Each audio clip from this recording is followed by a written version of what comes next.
புதுச்சேரியில் வருமான வரித்துறை அதிகாரிகள் கைது செய்யப்பட்ட விவகாரத்தில் அரசு எடுத்த நடவடிக்கைகளை விலக்கிட வேண்டும் என்று காங்கிரஸ் கட்சியின் தலைவர் வைத்திலிங்கம் எம்பி தெரிவித்துள்ளார்.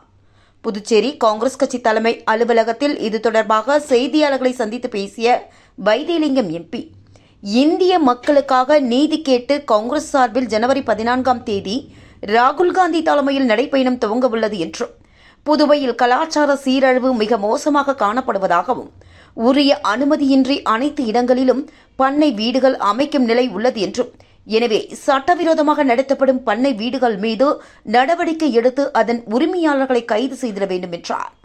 புதுச்சேரி வருமான வரித்துறையில் முறைகேடு தொடர்பாக சிபிஐ அதிகாரிகள் சோதனை நடத்தி குற்றம் சாட்டப்பட்டவர், குற்றம் கூறியவர் என 4 பேரை கைது செய்தனர்.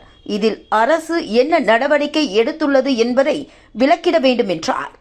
இந்த சந்திப்பின் போது முன்னாள் முதல்வர் நாராயணசாமி, முன்னாள் அமைச்சர் கந்தசாமி, வைத்தியநாதன் எம்எல்ஏ உள்ளிட்டோர் உடனிருந்தனர்.